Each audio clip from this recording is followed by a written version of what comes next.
wabarakatuh. Kembali lagi bersama saya Sri Wahyuli SPD, calon guru penggerak angkatan 9, berasal dari SMP Negeri 2 Tasik Putri Puyuh, Kabupaten Kepulauan Meranti. Pada video kali ini saya akan memaparkan koneksi antar materi, kesimpulan dan refleksi modul 1.1 dari pemikiran Ki Hajar Dewantara. Terima kasih saya ucapkan kepada Ibu Fasilitator yaitu Ibu Busriani MPD, pengajar praktik Bapak M. Nasir MPD yang telah membimbing saya sejauh ini. Adapun pertanyaan pemantik di sini adalah, apa yang saya percaya tentang murid dan pembelajaran di kelas sebelum saya mempelajari modul 1.1? Berikut apa yang berubah dari pemikiran atau perilaku saya setelah mempelajari modul ini. Apa yang dapat segera saya terapkan lebih baik agar kelas saya mencerminkan pemikiran Ki Hajar Dewantara. Baik, saya akan menyimpulkan materi tentang pemikiran Ki Hajar Dewantara. Asas pendidikan menurut Ki Hajar Dewantara, pendidikan dan pengajaran merupakan satu kesatuan yang tidak dapat dipisahkan.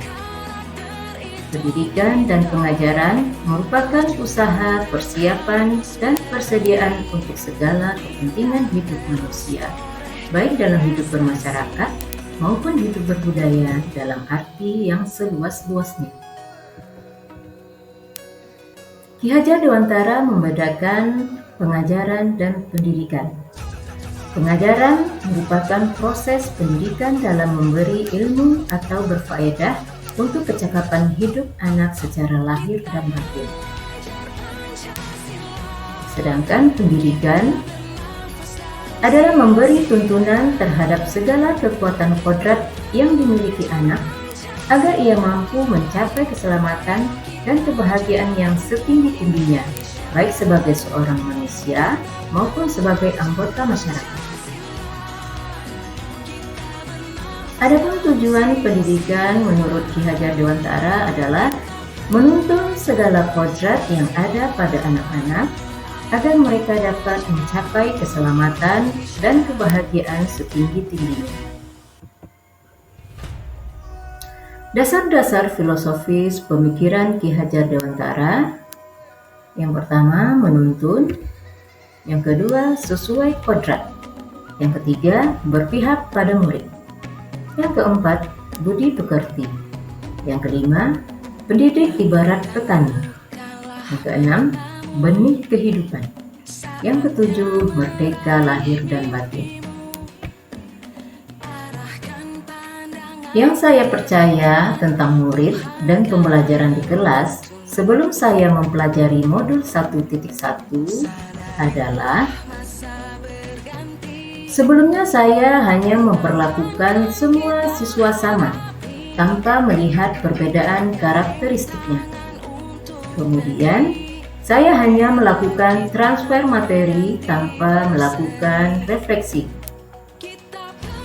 Berikutnya, pembelajaran hanya berpusat pada guru atau teacher center.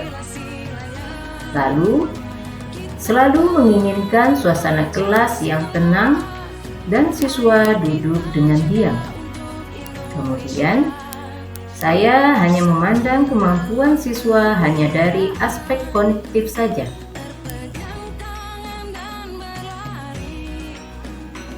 Yang berubah dari pemikiran atau perilaku saya setelah mempelajari modul 1.1 adalah: 1. Siswa diperlakukan sesuai dengan karakteristik masing-masing dan memberi kesempatan agar mereka tumbuh sesuai kodratnya. 2. Menciptakan pembelajaran yang menyenangkan karena pada dasarnya bermain merupakan salah satu kodrat anak. 3. Pembelajaran lebih banyak melibatkan siswa atau student center. 4. Pembelajaran dilakukan secara menyeluruh, meliputi cipta, rasa, dan karsa atau pikiran, perasaan, dan kemauan. 5. Memberi kesempatan kepada siswa agar berani mengemukakan pendapat dan bebas berekspresi. 6. Menuntun siswa dengan tulus dan penuh kesabaran. Yang dapat segera saya terapkan dalam pembelajaran di kelas yang mencerminkan pemikiran Ki Hajar Dewantara adalah: 1. Mengenali karakteristik dan kebutuhan siswa dalam belajar. 2. Melibatkan siswa dalam pembelajaran. 3. Merancang pembelajaran yang menyenangkan. 4. Pembelajaran tidak terfokus pada aspek kognitif saja, akan tetapi juga memperhatikan aspek afektif, psikomotorik, dan sosial budaya. 5. Menerapkan profil pelajar Pancasila agar terwujud merdeka belajar. Sekian paparan dari saya ucapkan terima kasih.